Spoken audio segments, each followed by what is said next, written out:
મારું નામ યુગમ છે અને આજે છે 365 ડેઝ ઓફ બ્લોગિંગ ચેલેન્જનો દિવસ નંબર 25.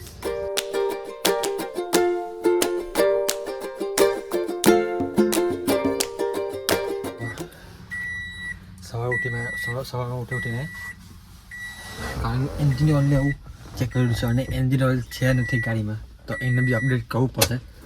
તો કરી દઈશું, વાંધો નહીં.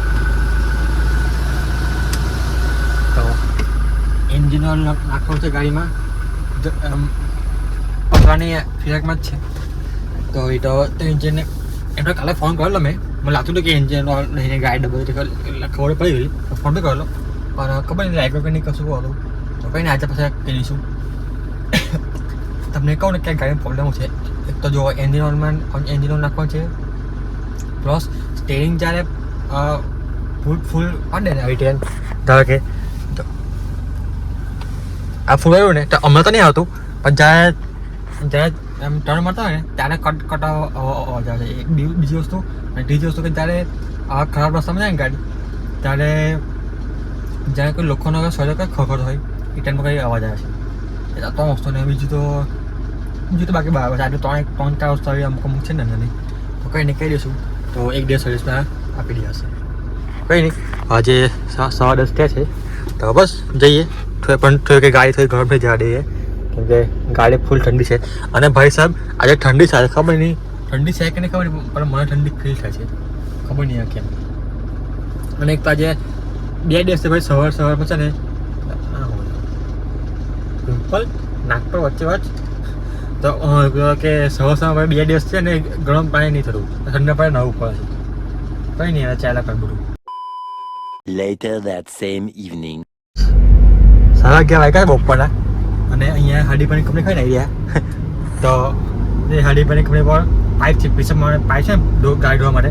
તો આપણી કંપની પર છે નહીં આવું નવા કે કશું બહાર. તો ગાડી ધોવી હતી, ગાડી બહુ અંડી હતી. તો મોકલે અહીંયા આવે ને ગાડી ધોઈ કાઢું તો મસ્ત બહારથી ગાડી મસ્ત ચકાચક કરી નાખી છે. હવે અંદરથી પછી સાંજે પડતા 5-5:30 જેવું કરી નાખીશું. અંદરથી સગવડ છે એમ તો, ખાલી બહારથી બહુ ગંદી હતી, તો બહારથી મસ્ત ચકાચક કરી નાખી છે. હવે અને બીજી એક વસ્તુ બતાવો, બધું ભાઈ એટલે એ ઊંધું નહીં વિચારતા, એટલે શું કહે પેલું હેલ ને આવે ને સોળા ને એવું મૂકેલું ખાલી, આપણે એવું બધું કશું નહીં. તો બસ હવે ખાવાનું બી ભાઈ કંઈ ભૂખ નહીં મને. તો હવે જઈએ આપણે જગ્યા પર ને જોઈશું, બીજા જોઈએ પછી શું જોઈશું, કંઈ ના કંઈ નહીં ભાઈ જોઈશું કેવું છે કેવું નહીં.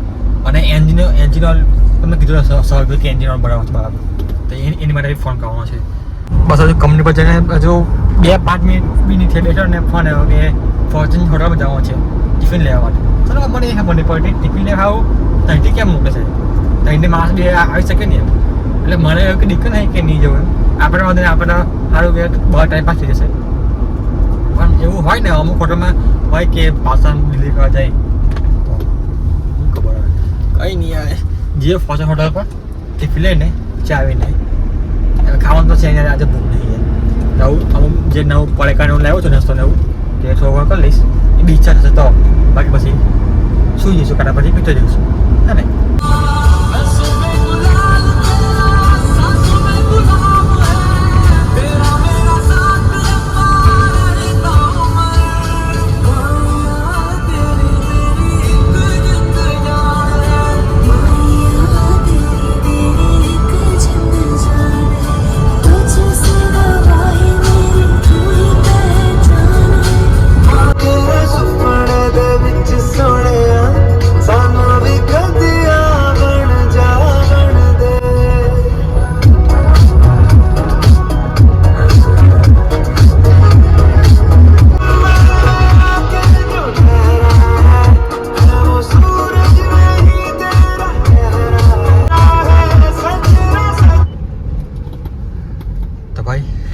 મસ્ત ફરતા આરામથી આવી ગયા છે.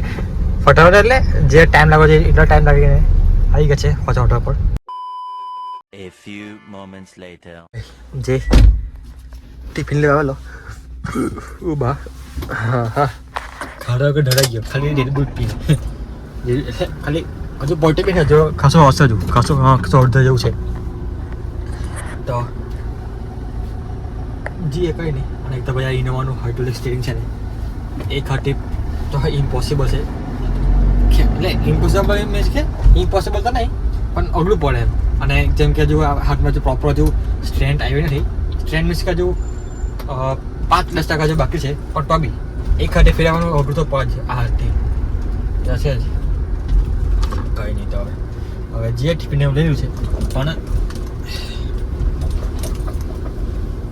બેનને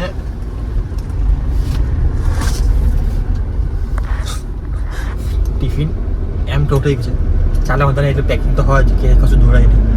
તો અને બીજું શું કરતો રહે, કશું કરતો રહું કરે તારે યાદ હશે તારે કહીશું. શાંતિ ચોપ. હા એટલે મેં એવું કહેતો કે આ જગ્યા જે ખરી જે રસ્તો જે હોટલની એમ બહાર આવવાનો જે રસ્તો ખરો ને તે ત્યાં મસ્ત એમ ફોટો બોટો પડાય, વિડીયો શૂટ થાય એવી જગ્યા ખરી શાંતિવાળી હે ને. તો એમ તો પ્લાનિંગ તો ના થાય, આમ પ્રોપર ટાઈમ કાઢીને આવવું પડે અહીંયા. બાકી રીતે કામ તો ના મેળ પડે. તો જોઈશું હવે સમય સંજોગ પર જેવું સેટ થાય એ પ્રમાણે કરી લેવાનું. બાકી તમે જો આ રસ્તો કરો ખાલી ને એમ મસ્ત વિડીયો બનાવ્યો હોય, ફોટો બોટો પાડવા હોય તો જગ્યા સારી છે.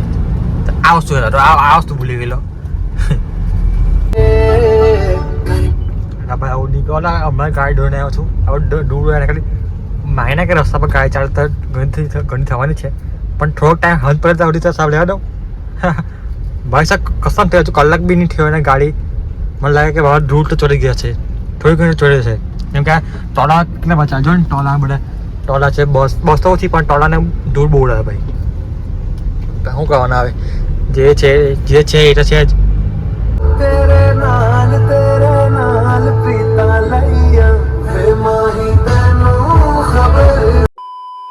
Later that same evening.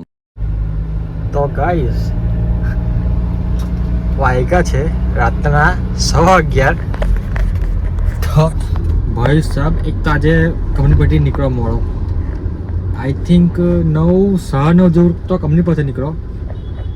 અને રસ્તો ખરાબ છે જ અને ઉપર છે જે 9:30થી ભાલપુર લગીને ટ્રાફિક, ફૂલ ટ્રાફિક, ચક્કા જામ, કશું કંઈ ટાયર આટલું બી હલે નહીં તેવું. તો એ ટ્રેન પહેલો પછી હિલ પાસે ટ્રાફિક હતો અને કરી લીધી હતી. તો એટલે ભાઈ જબરજસ્ત વાર લાગી છે. હવે ભૂખ લાગી તો છે, ઘેર જરા ભૂખ મળીને જરા સારું છે કેમ કે ટાઈમ બહુ વધારે પડતો ઓવર થઈ ગયો છે. હવે કંઈને બહુ આજે ભાઈ ખબર શાંતિ મને બેહાડી દીધો કે ઘડીમાં કંઈ તો તમને ખબર છે તો કંપનીમાં આગ લાગેલી ને બધા એને બધું કામકાજ બહુ સારું છે. બધા ઇન્સ્યોરન્સવાળા ને બધા બહારના સાહેબ બધું ચેક કરવાનું બધા બહારના સાહેબ આવ્યા કરે છે. તો એમને બસ સાહેબ ફર્યો અને આજે બહુ ફર્યો કે ફોર્ચ્યુન હોટલને ગઈ, આ કંપની ગઈ, તે કંપનીને ગઈ, બહુ આજે બહુ ભગાયો ભાઈ. અને આજે મોડ બી બહુ કર્યું. તો ઇન શોર્ટમાં આજનો દિવસ બહુ થકાવ તો ભાઈ ઊંઘ બી આવે છે થોડી ઘણી. તો ખબર નહીં હું બોલું છું. હા એટલે એવું થયું કે આજના દિવસ બહુ થાકી જાય, થકાવાનો હતો બ્લોગ. કોઈને એવું લાગે કે હવે બ્લોગ થાય નહીં લાગે મને. તો બસ યાર આજના વિડીયો મને આટલું કાફી છે. મને એક નવા દિવસ સાથે, મને એક નવા વિડીયો સાથે. જય શ્રી કૃષ્ણ, રાધે રાધે.